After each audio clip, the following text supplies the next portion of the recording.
अब मोदी जो ला रहे हैं उससे भारत का पैसा बचेगा और पाकिस्तान नहीं बचेगा। कैसे, आगे बताऊंगा। इजराइल की मीडिया में इस बात की चर्चा जोरों पर है कि भारत और इजराइल के बीच laser based air defence system पर बड़ी डील हो सकती है। देख रहे हैं, एक तरफ से आप देख रहे हैं कि रॉकेट जैसा कुछ चला, उधर से गोला घूमा, आयरन बीम, अब भग से लाइट जैसा कुछ निकला, जाकर मार दिया हम। वैसे तो प्रधानमंत्री मोदी के इजराइल दौरे पर पूरी दुनिया की नजर है, लेकिन पीएम मोदी के इजराइल दौरे से सबसे ज्यादा डर में पाकिस्तान है, क्योंकि इस दौरे में नरेंद्र मोदी को अपने दोस्त से वो घातक हथियार मिल सकते हैं जो दुश्मन के ड्रोन और मिसाइल को एक बटन दबाते ही हवा में राख करने का दम रखते हैं। अब आप कहेंगे ये तो हमारे पास ऑलरेडी है आकाश एयर डिफेंस सिस्टम, लेकिन अब मोदी जो ला रहे हैं उससे भारत का पैसा बचेगा और पाकिस्तान नहीं बचेगा। कैसे, आगे बताऊंगा। इजराइल की मीडिया में इस बात की चर्चा जोरों पर है कि भारत और इजराइल के बीच laser based air defence system पर बड़ी डील हो सकती है। भारत के साथ सिर्फ आयरन बीम की ही नहीं बल्कि इसके टेक्नोलॉजी ट्रांसफर की डील फाइनल हो सकती है, और यह कैसे काम करता है इसकी तस्वीर आपको आगे दिखाऊंगा। लेकिन पहले दुश्मन के हर वार को नाकाम करने का दम रखने वाले आयरन बीम की खासियत जान लीजिए। देखिए, आयरन बीम को इजराइल की डिफेंस कंपनी ने दुनिया भर में अपना लोहा मनवा दिया और एयर डिफेंस सिस्टम आयरन डोम जैसा ही इसको डिजाइन किया गया है। आयरन डोम जहां मिसाइल से दुश्मन के टारगेट को गिराता है, वहीं आयरन बीम शक्तिशाली लेजर बीम मारती है और टारगेट को ध्वस्त कर देती है। इसकी रेंज 10 किलोमीटर तक होती है। आयरन बीम से लाइट की स्पीड यानी 3 लाख किलोमीटर प्रति सेकंड की रफ्तार से लेजर बीम फायर होती है। इससे यह दुश्मन के रॉकेट, ड्रोन और कम दूरी की मिसाइल्स को डिटेक्ट होने के बाद पलक झपकने से पहले ही इंटरसेप्ट कर लेता है। मिसाइल यूज करने वाले एयर डिफेंस सिस्टम में लॉन्च टाइम और फ्लाइट टाइम की जरूरत होती है, लेकिन आयरन बीम टारगेट लॉक होते ही लेजर स्ट्राइक कर देता है।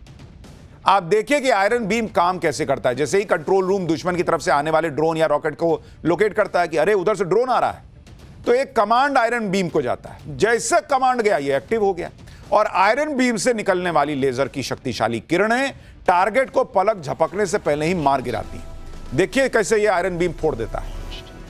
देख रहे हैं, एक तरफ से आप देख रहे हैं कि रॉकेट जैसा कुछ चला, उधर से गोला घूमा, आयरन बीम, अब भग से लाइट जैसा कुछ निकला, जाकर मार दिया हम। ऑपरेशन सिंदूर के बाद से ही प्रधानमंत्री मोदी मिशन सुदर्शन चक्र के तहत अपने एयर डिफेंस को अभेद्य बनाने में जुटे। ऐसे में अगर भारत को इजराइल से आयरन बीम मिल जाए तो भारत का एयर डिफेंस और मजबूत हो जाएगा, क्योंकि आकाश तो हमारे पास ही है।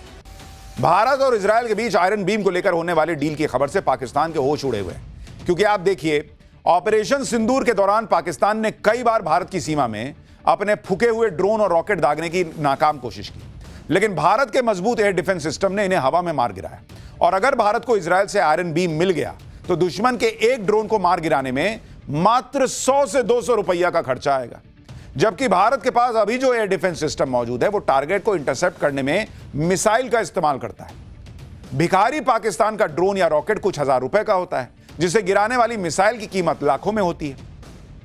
मतलब अब तक हाल यह है कि मच्छर मारने के लिए तोप चलानी पड़ती थी, लेकिन क्या कीजिएगा, जो टेक्नोलॉजी है वही ना यूज कीजिएगा। लेकिन आयरन बीम जो लेजर बीम छोड़ता है, उसके एक शॉट का खर्च मात्र 100 से 200 रुपए आता है। यानी चाय नाश्ते के खर्चे में पाकिस्तानी ड्रोन जो है वो ढेर हो जाएगा। यानी 2 कौड़ी का पाकिस्तान, 2 कौड़ी का उसका ड्रोन, उसको 100-200 रुपया में निपटा दीजिए। सबसे खास बात, आयरन बीम में मिसाइल खत्म होने की टेंशन ही नहीं है भाई। उसमें उस तो लेजर से ना मार रहा है, तो रॉकेट आपका मिसाइल कहां खत्म होगा।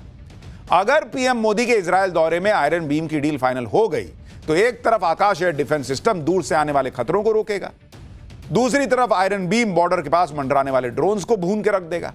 इसलिए पाकिस्तान भारत के सुदर्शन चक्र से घबराया हुआ है।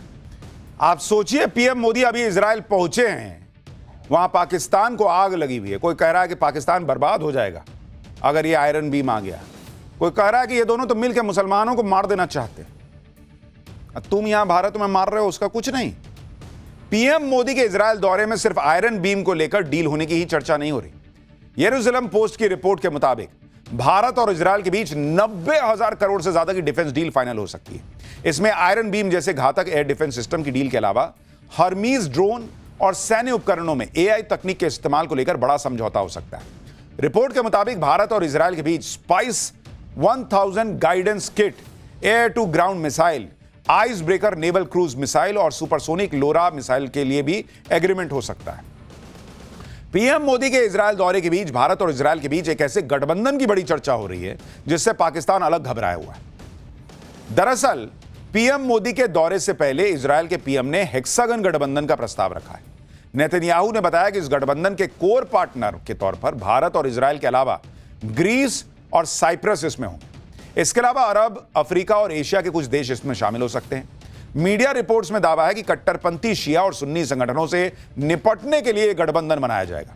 इस गठबंधन का ऐलान ऐसे वक्त में हुआ है जब इजरायल और ईरान में तनाव चल रहा है, जब पाकिस्तान, सऊदी अरब, तुर्की के बीच अरब नाटो की चर्चा हो रही है। हालांकि इजरायल के इस प्रस्तावित गठबंधन में भारत शामिल होगा नहीं होगा यह अभी क्लियर नहीं है, लेकिन इस गठबंधन के ऐलान भर से ही पाकिस्तान की धड़कनें बढ़ गई हैं।